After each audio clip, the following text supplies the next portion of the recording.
اگر اللہ تعالیٰ کی ذات آپ کو توفیق دے، آپ کی زندگی میں کوئی ایسا بندہ ہے جو اللہ تعالیٰ کی ذات کا لاڈلا بندہ ہو، حقیقی معنوں میں اللہ تعالیٰ کی ذات کا چوزن ہو، تو آپ اس کے اندر کچھ اسپرچول پاور ضرور دیکھو گے، روحانی طاقتیں آپ کو ضرور نظر آئیں گی۔ کیا ہوگا؟ آپ دیکھو گے کہ اس کی زندگی میں جب کبھی بھی کوئی مصیبت آتی ہے، مصیبت آنے سے پہلے اس کا حل اللہ تعالیٰ کی ذات بھیج دے گی۔ مثال کے طور پر اس کو کہیں پر پیسے کی ضرورت پڑنے والی ہے تو اس کے پاس اس وقت اس کی جیب میں اتنے پیسے موجود ہوں گے، جب وہ ضرورت درپیش آئے گی۔ اس کی زندگی میں کوئی بہت بڑی مصیبت آنے والی ہے تو اس کے لیے صدقہ دینے کے لیے پہلے اس کے جیب میں پیسے ہوں گے۔ اس کا کوئی برا چاہتا ہے، کوئی منافق بندہ اس کے ساتھ دشمنی کر رہا ہے، اس کے ساتھ ویر کر رہا ہے، تو آپ دیکھیں گے کہ جو کھڈا اس کے لیے کھودا جاتا ہے وہ بندہ خود اس میں اوندے منہ گرا پائے گا۔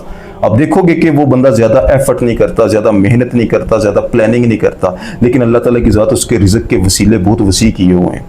آسان رزق، عالم غیب سے اللہ تعالیٰ کی ذات اسے رزق عطا کرے گی۔ یہ ساری چیزیں آپ اس میں دیکھو، آپ دیکھو گے کہ بہت بڑی چیز بھی اس میں دیکھو گے کہ اس کا اورا اس کائنات کی انرجی کو تبدیل کر سکتا ہے، اس کے وجود کا اس کائنات پر اثر پڑتا ہے۔ مثال کے طور پر وہ کسی جگہ پر جا کر بیٹھ جائے، وہاں پر جا کر آپ بھی بیٹھ جائے، اس جگہ پر آپ کو سکون ملے گا، اس کی محفل میں، اس کی باتوں میں، اس کے اورا میں آپ کو پازیٹیو انرجی ملے گی۔ ایسے لوگ جس گھر میں بیٹھ کر وہاں سے چلے جائیں، اس کمرے سے بھی اس کی مہک آتی رہتی ہے۔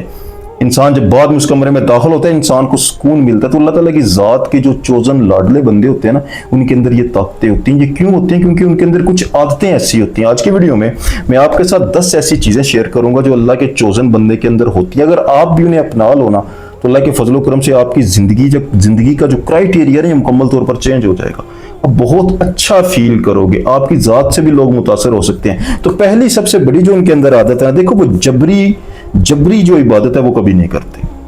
جبری عبادت سے کیا مراد ہے؟ اکتاہٹ سے بری ہوئی عبادت، تھکاوٹ سے بری ہوئی عبادت، مشقت سے بری ہوئی جو عبادت ہے۔ مطلب انسان کا ذہن جو ہے نا وہ اس چیز کے لیے ریڈی نہیں ہے، پر انسان ڈر کے مارے، خوف کے مارے کہ اس کا حساب ہوگا، کل کو اللہ معاف نہیں کرے گا، ایک جبری عبادت وہ کبھی نہیں کرتے۔ ان کی عبادت کے اندر شوق ہوتا ہے۔ اگر عبادت کے اندر آپ کو شوق نظر نہیں آ رہا تو آپ کو اپنی انر ورک کرنا چاہیے، اپنی سول کو اتنا پاورفل کرنا چاہیے کہ اللہ تعالیٰ کی ذات کے ساتھ تم کمیونیکیٹ کر سکو، اللہ تعالیٰ کی ذات کو تم فیل کر سکو۔ سب سے زیادہ اس کائنات کے اندر لذت رب کی عبادت کرنے میں ہے۔ رب کی عبادت کے اندر اگر شوق نہیں ہے تو عبادت کرنا ہی نہیں چاہیے۔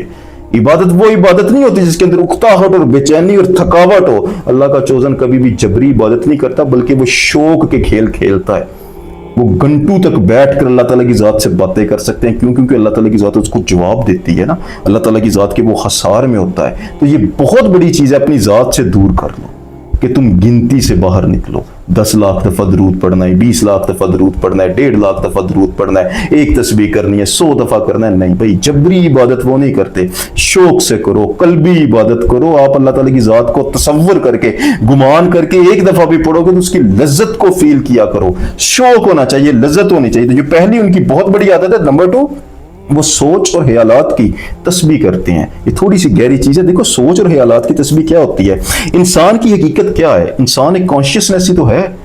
اب تو سائنس بھی یہ ثابت کر چکی ہے نا کہ تمہارا وجود حقیقی نہیں ہے، تمہارا وجود بھی ایک انرجی ہے، انرجی سے میٹر کنورٹ ہو سکتا ہے۔ تو یہ انرجی ایک روح ہے جو جس نے ایک وجود لیا ہوا ہے جو حقیقت میں ایک دھوکہ ہے۔ جیسے اللہ رب العزت فرماتے ہیں کہ دھوکے کا سامان ہے۔ تو انسان کی حقیقت کیا ہے؟ ایک کانشیسنس۔ تو تمہارے دماغ کے اندر یہ جو سیلاب چل رہا ہے خیالات کا، یہ تھمتا ہی نہیں ہے۔ ہر وقت کچھ نہ کچھ آپ کے دماغ میں چلتا رہتا ہے۔ ان چلتے ہوئے خیالات کے سیلاب کے اندر وہ ہمیشہ اللہ تعالیٰ کی ذات کو شامل رکھتے ہیں۔ یعنی کوئی پل ایسا نہیں ہوتا جس وقت اس کے دماغ میں کہیں نہ کہیں، کسی نہ کسی کونے میں رب کا خیال نہ ہو، وہ رب سے باتیں نہ کرتا ہو۔ ایسا نہیں ہو سکتا۔ وہ رب کے ساتھ ایک ڈیپ کمیونیکیشن میں ہوتا ہے، کوئی سٹوری اس کی چل رہی ہوتی ہے، کوئی نہ کوئی رابطہ اللہ تعالیٰ کی ذات سے، کچھ مانگ رہا ہے، کوئی بات سنا رہا ہے، کچھ نہ کچھ کر رہا ہے 24 آور۔ جب وہ دنیا میں بہت زیادہ مگن ہو جاتا ہے، وہ وقتی طور پر تھوڑی دیر کے لیے رکتا ہے، لیکن اس کے بعد بھی اس کے ساتھ جو رب کا کھیل ہے نا دماغ کے اندر، وہ رب کے ساتھ اس کا رابطہ ہر وقت چلتا رہتا ہے۔ وہ اپنی بات سنا رہا ہے، کوئی مانگ رہا ہے، کچھ نہ کچھ وہ رب کے ساتھ کرتا رہتا ہے۔ یہ اس کا ایک عادت ہوتی ہے جسے سوچ اور دماغ کی تسبیح کہتے ہیں۔ تو یہ تسبیح جو ہے نا، یہ اللہ کے چوزن ضرور کرتے ہیں۔ اور یہ جو خیالات اور کانشیسنیس ہے نا، اس پہ میں کبھی ویڈیو کروں گا۔ بہت زیادہ سوچنے سے کیا اثرات پڑتے ہیں اس کائنات پر اور آپ کی ذات پر، اللہ تعالیٰ کی ذات کو جب تم بہت زیادہ سوچتے ہو۔ اتنا صرف میں بتا دیتا ہوں کہ جب آپ سوچ رہے ہوتے ہو تو آپ نہیں سوچ رہے ہوتے، کوئی اور ہے جو آپ کے اندر بیٹھ کے سوچ رہا ہوتا ہے۔ تو یہ ایک دوسری عادت ہے اللہ کے چوزن کے اندر کہ وہ سوچ اور خیالات کی تسبیح کرتا ہے۔ تیسرا، وہ اپنے نفس کے شور کو ہمیشہ کم کرنے کی کوشش کرتا رہتا ہے۔ کیوں؟ کیونکہ وہ خاموشی کی طاقت کو جانتا ہے۔ وہ یہ جانتا ہے کہ خاموشی رب کی زبان ہے، رب کا کلام ہے، رب کی آواز ہے خاموشی، باقی سب ترجمہ ہے۔ رب کی اصل زبان خاموشی ہے، اور باقی جو کچھ بھی تم بول رہے ہو نا، یہ رب کی خاموشی کا ترجمہ ہے۔ تو اس سائلنس کے اندر رب کی زبان کو وہ فیل کر سکتے ہیں، اسی لیے وہ اپنے دماغ کے اندر اپنے نفس کی جو خواہشات ہیں، اس کا جو شور ہے، اس کو ہمیشہ کم کرنے کی کوشش کرتا ہے۔ اور کم کرنے کی کوشش وہ کیسے کرتا ہے کہ وہ فطرت کے ساتھ جڑنے کی ہمیشہ کوشش کرے گا، اپنی ذات کو فطرت کے حوالے کرنے کی کوشش کرے گا۔ یہ بھی اس کے اندر ایک بہت گہری عادت ہوتی ہے۔ نمبر 4 ہمیشہ یاد رکھنا، اللہ کے چوزن اللہ تعالیٰ کی ذات کی کوئی نہ کوئی صفت ضرور اپنائیں گے، کوئی نہ کوئی ایک صفت۔ جیسے اللہ تعالیٰ کی ذات کی صفت ہے کہ وہ پردہ رکھتا ہے، یہ انسان بھی لوگوں کا پردہ رکھے گا، لوگوں کی عیب جوئی کرے گا۔ اللہ تعالیٰ کی ذات رحم کرنے والی ہے، یہ انسان رحم کرے گا۔ اللہ تعالیٰ کی ذات شفقت اور محبت کرنے والی ہے، اس انسان کے اندر محبت اور شفقت ہوگی۔ کوئی نہ کوئی ایک صفت اللہ تعالیٰ کی ذات کی وہ اپنا لیتا ہے۔ جب تم خداوند تعالیٰ کی کوئی نہ کوئی صفت اپنے وجود کے اندر اویکن کرتے ہو، تو در حقیقت اس اسم کو تم انوائٹ کرتے ہو۔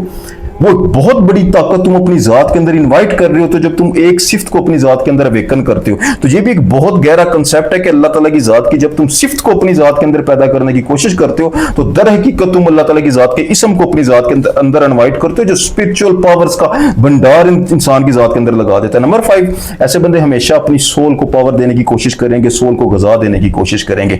سول کو غذا ملے گی کہ وہ چین پائے گی، وہ بے چین نہیں ہوگی۔ لیکن اگر سول کو غذا نہیں ملے گی تو وہ کمزور ہو جائے گی، بے چین ہو جائے گی۔ تو ایسے بندے صرف اپنے نفس کی نہیں سنتے، اپنی سول کو پریارٹی دیتے، ضرور دیتے، اس کی گائیڈنس کو وہ ضرور عمل میں لاتے ہیں۔ نمبر 5 ایسے لوگ گہری میڈیٹیشن کرتے ہیں، حقیقی میڈیٹیشن کرتے ہیں۔ دیکھو ہم لوگ جب مراقبہ کرنے کے لیے، میڈیٹیشن کرنے کے لیے جاتے ہیں، تو ہم یہ سوچ کے جاتے ہیں کہ ہم میڈیٹیشن کرنے کے لیے جا رہے ہیں۔ جب ہم وہاں پر جا کر بیٹھتے ہیں، تب بھی ہمارے انکانشیس کے اندر یہ چیز بیٹھی ہوتی ہے کہ ہم میڈیٹیشن کر رہے ہیں، ہم گہرائی میں اترنے کی کوشش کر رہے ہیں، ہم اپنے خیالات سے کٹنے کی کوشش کر رہے ہیں۔ لیکن ان تمام خیالات کو پیچھے کر کے بھی ہمارے اندر یہ خیال موجود رہتا ہے کہ ہم میڈیٹیشن کر رہے ہیں، ہم مراقبہ کر رہے ہیں۔ در حقیقت ہم اپنے ذہن کی دنیا سے باہر نہیں جا پاتے، صرف اس کو تھوڑا سا ریلیکس کر پاتے ہیں، تھوڑے سے خیالات کو کم کر پاتے ہیں اور چھوڑ دیتے ہیں۔ ایسے بندے سوچ سمجھ کر میڈیٹیشن نہیں کرتے، بلکہ یہ سول کا مراقبہ کرتے ہیں، روح کی میڈیٹیشن۔ ان کی سول ان کو اندر سے کھینچ کے اندر کی دنیا تک لے جاتی ہے،